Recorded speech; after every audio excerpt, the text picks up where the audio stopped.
Oh, I can't unlock the door. One day, after work, my personal belongings were thrown out in front of the entrance like trash. The front door lock might have been changed because it wouldn't open. This was the worst thing that had been done to me over the last 2 years that I lived with my in-laws. I decided I wouldn't return to this house. I swore that and packed my belongings into my car and returned to my parents' house. A few months later, I suddenly received a message from my in-laws with whom I had lost touch. My name is Emily and I'm 35 years old.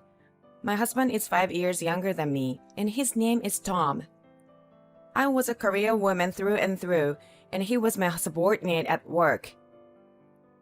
To be honest, I wasn't interested in getting married.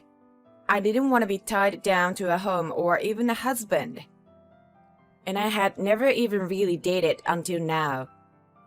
But I married because of the enthusiastic approach of my current husband.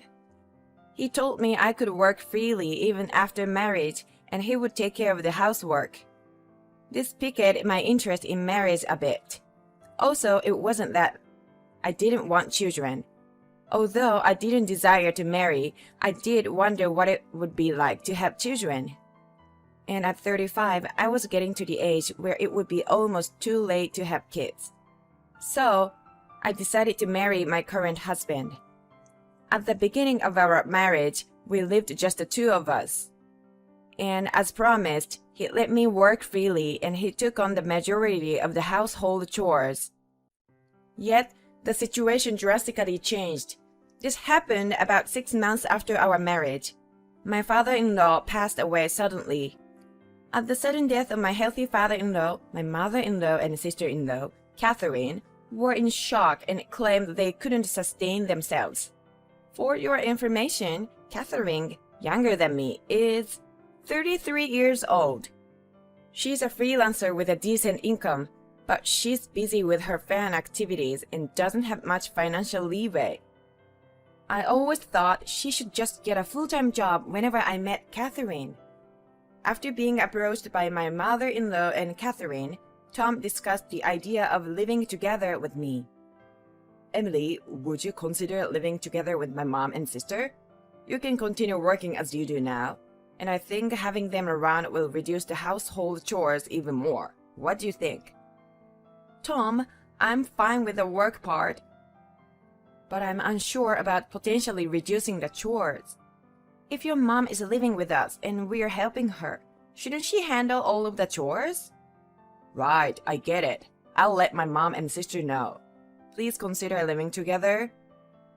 I'll think about it once I get a proper answer from your mother and Catherine. I have my own life and there's the financial aspect. I sternly told my husband that I want everything to be considered carefully. It might sound cold, but I think taking care of someone requires such considerations. In the end, my husband promised that his family would handle all the house chores. I thought he should get it in writing, but I kept that thought to myself. Well, they're technically family, so I believed that they'd keep their promise. So we ended up moving to my husband's family home. On the first day of living together, I visited their family home and greeted my mother-in-law. I look forward to living together. As Tom might have told you, I'll continue going to work as usual. So I hope you and Catherine can handle the house chores. Then, without even looking at me, my mother-in-law said the following. Oh, why did Tom marry someone like this? She said she works so all the household chores should be done by me. Is that okay as a wife? Normally, a wife would do both work and household chores, right? To make your mother-in-law do it, it's just unbelievable. She said this loud enough for me to hear and then left the scene. What? That's not what I expected at all. I felt anxious about our future life because of my mother-in-law's words. As we were busily organizing our stuff, Catherine was now standing in front of the room door, and then, I really ended up with a not-so-cute sister-in-law. I truly feel sorry for Tom. With just that, she left for somewhere. Not again. First, my mother-in-law and now Catherine. I couldn't fathom why, after speaking about me in such a manner, they would want to live with me. I would later find out that it was all for my money. There was something I noticed shortly after moving in together. On the day we started living together, after their sarcastic remarks towards me, both my mother-in-law and Catherine completely ignored me. They managed to prepare meals for me only because my husband was around, but they didn't help with cleaning or laundry for me at all. I tried to protest the broken promises a few times, but whenever I'd call out to my mother-in-law as "Ma'am," she'd glare at me sharply and walk away. It was as if she was clearly saying she had no intention of listening to me. Catherine would behave exactly like the mother-in-law. Hence, there was no way to protest against the two of them. Eventually, doing my own laundry and cleaning after coming back from work became routine. I wanted to tell my husband, but I felt sorry for him and couldn't. However, their behaviors began to escalate. When they ran out of money for leisure, they started urging me for more. And the way they did so was very avoidant, like they didn't want to talk to me, leaving notes under my food. Just today, there was a note from my mother-in-law saying, "In a pinch this month, lend $300. I thought about consulting my husband, but he seemed short on cash due to social commitments and drinks, asking me, "Could you reduce this month's living expenses a bit?" When he was my subordinate, I used to make sure he didn't waste money on unnecessary drinking parties. But since our marriage, when he changed departments, he became terrible at refusing invitations, and such expenses piled up. I couldn't possibly discuss with him about the money demands from the mother-in-law and Catherine, so I reluctantly gave them the money, treating it as a loan. This way of living continued for 2 years. My husband became increasingly comfortable not contributing to the household expenses, and every month he would ask me to reduce the expenses, seemingly without much concern. Even I had gotten used to that situation. I felt completely ensnared by my in-laws' schemes. However, there was something I kept doing. I'll talk about that later. One day, when I returned from work, there were many items in front of the house. Upon closer inspection, they were my belongings. What is this?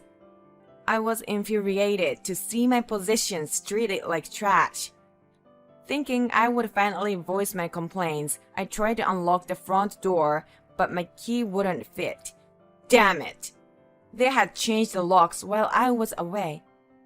I can't deal with this anymore. As I looked at my belongings, I wondered what I should do next. Then I found another note under my belongings. Note said, "Don't ever come back. We don't want to see your face. Be grateful we didn't throw away your things." Such obnoxious in-laws, my mother-in-law and Catherine, without a doubt, those two were the masterminds behind this. I wondered what Tom had said, but at this point, it didn't matter to me. Fortunately, I had my car keys with me. I loaded as many of my belongings into the car as possible and headed for my parents' house. I was relieved my belongings were safe. At least this wouldn't affect my work tomorrow. With these thoughts in mind, I hurried to my parents' home. When I arrived, my parents were shocked, but they welcomed me. My childhood home, where I hadn't returned much in the past 2 years due to my busy schedule. As I sipped the tea my mother prepared, feeling the familiar comfort of home, my father questioned me. "Why did you come here with all those belongings? Did you run away from their house? Didn't I tell you marriage requires patience?" I wondered, how much patience did he mean by his words? For 2 years, I barely spoke to my mother-in-law and Catherine. Occasionally, the only written notes I'd received were reminders about money. Tom started to rely fully on my earnings, and lately it felt as if he saw me as a convenient ATM or something of the sort. I've endured this situation up until now. When I shared this with my parents, they said, "Sorry, Emily, you've been patient enough. We won't ask you to tolerate it more. Now that they've pushed you out, there's no need to return, right? Maybe you should send Tom a divorce notice?" It's true, he seemed like a decent young man when you got married. But when people see money, they can change. It's a shame. Both my father and mother expressed sympathy for me. Such kindness was something I hadn't experienced in the past 2 years, and tears unexpectedly welled up in my eyes. "Was it that tough on you?" my father asked with a look of concern. "No, it's just that I haven't felt this sympathy in a while. It makes me happy." "Just like you said, Dad, I'll send Tom the divorce papers, but I want to watch the situation for a bit. I have a feeling something interesting might happen soon." Indeed, I felt that some action would happen soon. Surprisingly, that moment came in about 3 months. By that time, I had moved out of my parents' house and into a new apartment of my own. I never imagined that day would come again when I could use all the money I earned for myself. I regularly hired a household service for housework, so I didn't have to do anything myself. Every month, on my days off, I would take trips I'd always wanted to, and I bought everything I desired without restraint. Every day, I was reminded of how much I actually earned. I wonder why I was putting up with everything for these 2 years. Nowadays, I think I was probably brainwashed by my in-laws. Then, on a day that marked exactly 3 months since my keys were changed and my belongings were thrown outside, my smartphone rang. The call was from someone I least expected, and I initially decided to ignore it. After ignoring the first call, my phone rang a second, then a third time quickly. Oh, they must be in some trouble. I decided to answer the next call, and immediately the fourth call came in. "Hello? Emily, where are you right now? I went to your parents' house, but they wouldn't tell me. I asked your workplace too, but they also wouldn't say. Tell me where you are right now." It was my mother-in-law who had been ignoring me for the past 2 years. I hadn't heard my mother-in-law's voice in a while, and it sounded quite weary. Although I answered the phone, I decided to stay silent for a bit, enjoying imagining what she might say next. "Hello, Emily, can you hear me? Come back quickly and give back our lives. We don't even have money to go out and enjoy. What are we supposed to do now?" I thought being able to live without spending money on leisure would be enough, but apparently that wasn't the case. "We're about to have our phone and electricity cut off. We're at our limit. Please come back right now." Does she not realize she's only talking about herself? Shouldn't she start with an apology for kicking me out? Until she understands that I didn't intend to speak. "Emily, you haven't said anything. Are you really listening? Doesn't it hurt you to hear that we're in so much trouble?" I figured she wasn't gonna apologize, so I decided to end the call. I pressed the button to hang up. She seems unaware of the word remorse. The next day, my phone rang again. "Hello? Emily, why did you ignore Mom's call yesterday? Even though we're in trouble, you didn't even try to help. She said she couldn't tell if you were listening or not. It's not like a mature adult to ignore calls like that." This time it was a call from Catherine. Honestly, I always found calls from Catherine the most bothersome. And what's with her saying a grown-up shouldn't be ignoring calls? They've been ignoring me for 2 years, and now suddenly I'm the one in the wrong? I couldn't comprehend how she had the audacity to say that. I plan on enduring the call for a while today, but unless there's an apology, I don't intend to say a word. "I assume you've heard from Mom. But our household is facing financial troubles. We are on the verge of having our phone and electricity cut off. Without air conditioning in this heat, we might die from a heat stroke. Are you okay with that? If our phone gets disconnected, how are we supposed to contact you? That's why I'm asking you to come back soon. And could you help pay off the overdue utility bills? Considering her incredibly selfish demands, I chose to continue ignoring her. Hey, are you really listening? You haven't said a word. Oh, are you still angry about what happened 3 months ago? That was obviously just a light-hearted joke. You are being silly for taking it seriously. As an adult, you should be able to discern between a joke and a serious matter. Stop being stubborn and come back home.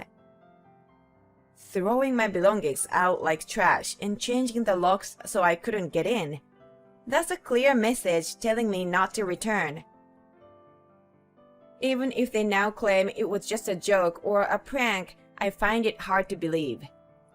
It seems Catherine has no intention of apologizing either, so I decided to end the call. Listening to her any further would be a waste of time. The following day, I finally received a call from my husband. Hello? Emily, I'm sorry. My mother, my sister, and we all realize we've done terrible things. Can you come back? Our household is falling apart. We are out of money, everyone's on edge, and tensions are high. We sincerely apologize and want you back. Please. It seems my husband at least felt the need to apologize, but it's too late now. Why must my husband ignore me for 3 months? If it had only been the first 3 days, I might have considered coming back. But it's been 3 months. I was fully living my life, relishing my return to the single life. There's no reason for me to go back to that family now. I'll talk because you apologized, but... After proceeding with that, I have no intention of returning. Tom, why were you out of touch for 3 months? How can you do that as a husband? So I investigated about you. And guess what? You've been cheating, haven't you? That's what the detective agency told me. Thanks for treating me as an ATM for 2 years. I'll be sending divorce papers. Please handle it appropriately. Perhaps my husband thought he wouldn't be found out. Such a fool. Still, he said, I want you to come back. So I responded, if you pay back all the living expenses for the 3 of us over the last 2 years and the money I lent you, maybe I'll consider it. Let's see, that would be around $20,000. Can you pay it? I said this in a very mocking tone. Well, I know he can't pay, but I said it anyway. After that, my husband said nothing and hung up the call. Maybe he finally understood that my mind was made up. What happened afterward? When I sent the divorce papers and bill for emotional distress to my husband, he returned the divorce papers with his signature on them. Now, all I have to do is submit them to the city office and the divorce will be finalized. As for the compensation, he transferred the money immediately. In fact, I had added a note to the bill threatening to expose him to his company if he didn't pay as soon as possible. Fearing this, my husband promptly looked out a loan to pay the compensation. I heard through the grapevine that his family home is now up for sale. They seem to be unable to make ends meet and are trying to raise some money. However, by selling their primary residence, they'll now have to pay rent somewhere else. Considering rent and utilities, selling their house might not have been the best decision. I can easily imagine that they were blinded by the immediate need for cash and sold it hastily. Whatever happens to that family now, it's no longer my concern. As for me, I'm thoroughly enjoying my single life. I've had enough of marriage. From now on, I want to work hard and enjoy my personal life, cherishing my life alone.